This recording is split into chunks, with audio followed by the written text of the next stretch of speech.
Hello, everyone, and welcome again to another Teacher Joseph podcast. One question which I'm asked fairly regularly is how can I learn quicker? Is there a faster way to learn? Because we're all in this situation where we look at vocabulary books, we try to read, we try to learn, and we find that the words just don't stick with us. We read them once in our Quizlets, we think, okay, yeah, I remember that word. Within an hour, it's gone. We try to read a book in English, we read the first sentence, we write down the words in our notebook, but again, within an hour, we've forgotten them. If you line that up with what we're told by the media, and the media often present very skewed images to us of what reality is, we see things like polyglots on YouTube who speak 10 languages, yet we can barely speak one. And then we also see ideas on TV of people with photographic memories where they can read something once and remember it forever. I was watching the TV show Criminal Minds the other day, and Dr. Spencer Reid, who's a member of the FBI's Behavioral Analysis Unit, he's able to pick up a book, scan it, and remember everything. Now, are there people out there who are really like that? Well, yes, I'm sure there are. So, what happened to us that we can barely get hold of a bit of vocabulary? Well, the answer isn't as complicated as you might think. Let me explain.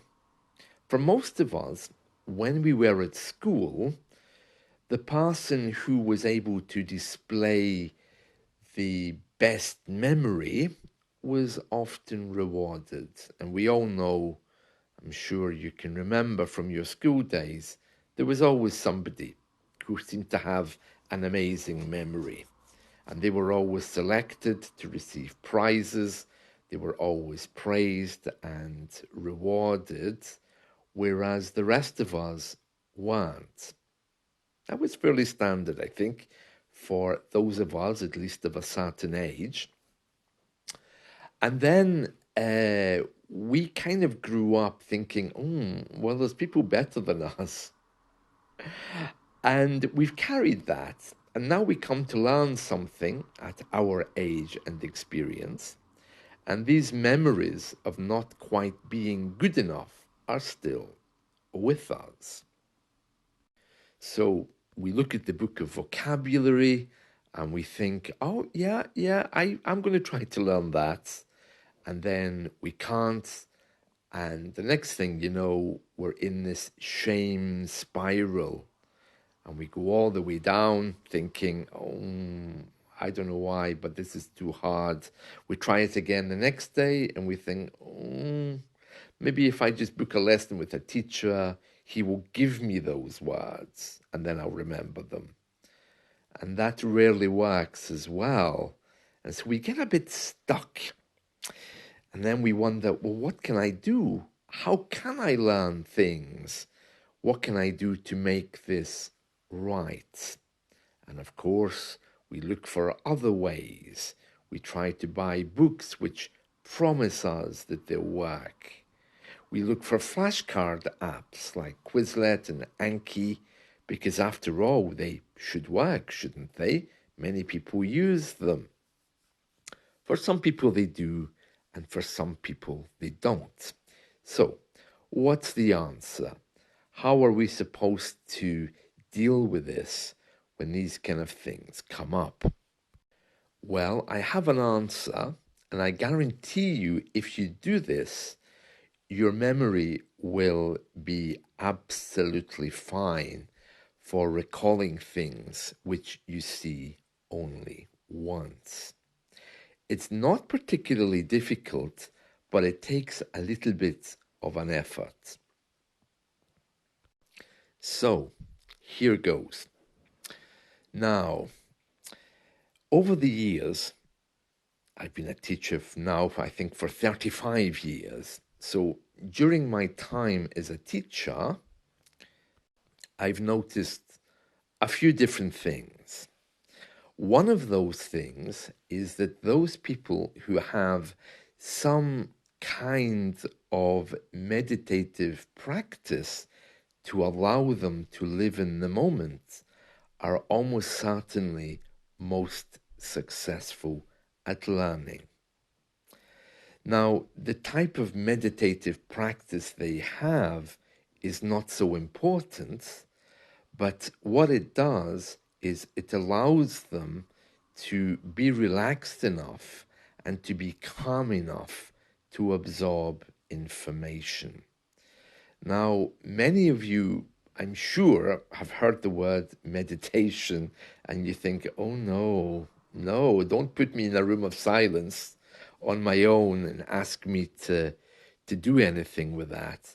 But it doesn't have to be that way. When I say meditation, it's some kind of practice which you're comfortable with, which makes you calm and relaxed. Okay, now I was teaching really before the IT profession kicked off, okay? But what I've discovered, especially in the last 10 and 15 years, is that there's many software developers and people who work under such stress that they've had to find some kind of meditative practice. Not because they want to be relaxed to do their job, but it's because it helps them solve problems. I've been talking to a few of those people fairly recently. One of them told me that he needs to have moments of silence to gather his thoughts, you know. He needs to step back from problems and maybe sit in silence for 10 or 15 minutes to try to wait for the answer to surface. There was another guy from Brazil fairly recently who told me that he likes to chant. I think he told me he was a member of the Hare Krishna movement. And then there's another one who told me that they do yoga in the morning time and in the evening. Now, those people by far are much more successful at learning because they can look at a book and they're living in the moment to take those words and remember them. Now, before you kind of turn off the podcast and say there's no way, because we are very cynical people, of course, because of our age and experience of life, I want you just to remember one thing. This is not about the meditative practice. This is about the result of the meditative practice to get you to be relaxed. Okay? So the actual practice that you choose to do, whether it's chanting, standing in your head for half an hour, or maybe if it's something more conservative in some kind of religious way, the idea is it relaxes you and brings you to the table with an open mind. I mean, most of us get out of bed, stagger to the sofa, have a cup of coffee. If you smoke, light up a cigarette, and then wonder how our lives ever became so crazy. But if you have a practice which is affirmative, it can actually put you in the right frame of mind for learning. You know, when we go on holiday, we become different people, don't we? We go to a new country, suddenly there's a smile on our face. We often wonder what it would be like to live in this state permanently. And on the last day of our holidays, we make promises to ourselves to change and become more relaxed because we're so in touch with our natural way of being that we want to try to hold on to that feeling. We return to work for the first few days. We're smiling, we're relaxed.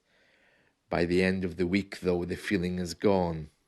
Maybe for some of you, within a few hours after you've received that call. And then you wonder, wow, what was that holiday all about and how happy we were feeling? That is the kind of attitude you want to get before you come to the English learning table. It's that place where you're living in the moment, where you're able to absorb all the information in the book, because at that moment, it's the only thing that matters. Now, how you get to that point, whether it's through meditation, through some kind of religious practice, or through some kind of positive thinking, it's really not so important. But if you can get to that point, I can guarantee you that your learning experience is going to be very, very different. To create or develop some kind of meditative practice is actually not so difficult.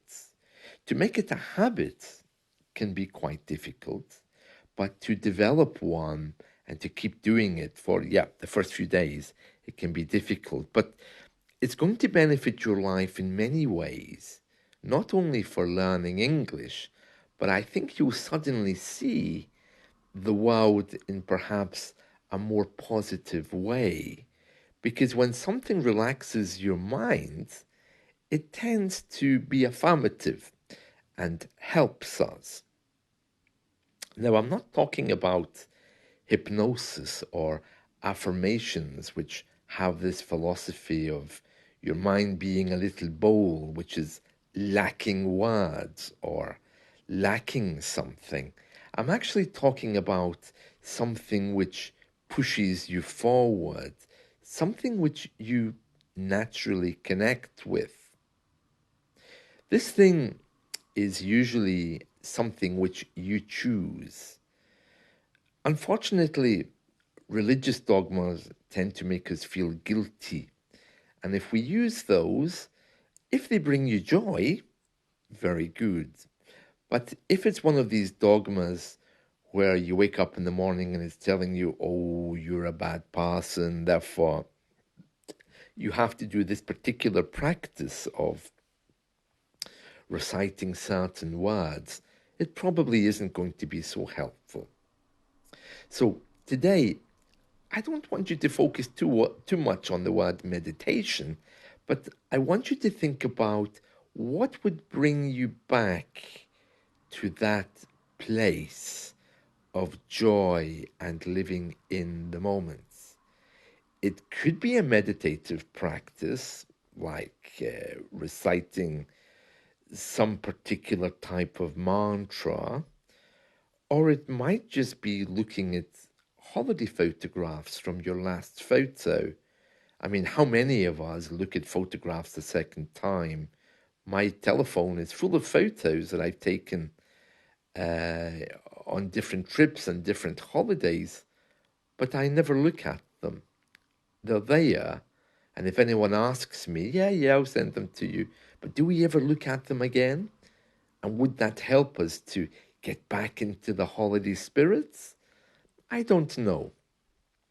I'm not going to get into what meditative practice you should choose, but I want you to be open-minded enough to consider how this would affect your English. Now, I do know that in the languages I've learned, to come to the table with a positive mind, ready to be learning, is absolutely vital. As I've said to many of you before, if you're coming to an English lesson which is squashed between two business meetings, and you're looking at your mobile phone, waving at people passing the meeting room, it really isn't an ideal setting for learning. It may be an ideal setting just to have a conversation with a teacher, just to say hi and hello. But it can't really go much deeper than that because the circumstances aren't there, the mentality isn't there, the consciousness isn't there. Learning English needs to have a little bit more space. All right. So that's today's exercise for you, finding some kind of meditative practice that brings your mind back to that holiday spirit. And if you really, really don't have time for that, then I think maybe you should be asking yourself, well, do I really have time for learning? Because those two things go hand in hand. So, from my experience as a teacher, getting in touch with yourself, whatever way you do it, it doesn't have to be called a meditative practice. It could be making time for yourself to have a really long hot bath for a couple of hours, maybe. And I know what you're going to tell me. Oh, I don't have time for that either. Well, it's time to make time for that. And I can guarantee you that if you look at a book of vocabulary in that state of mind, you're going to remember much more of it than you do while you're looking at it with a dog barking at you, waiting to go outside, a couple of kids screaming, uh, while you can hear the clock ticking when you have to leave the house. So, a meditative practice changes everything. It changes your mindset, it changes your approach to time. And I really, really recommend it if you're struggling with things like memory. How you define it is entirely up to you, but that's today's goal, trying to get back in touch with yourself and your ideas. And when you're in that place, then you come to English. I hope you found this helpful. It's a little bit long winded, but it's definitely worth a try. All right, so that's it from me. So I'll see you all again soon. Bye.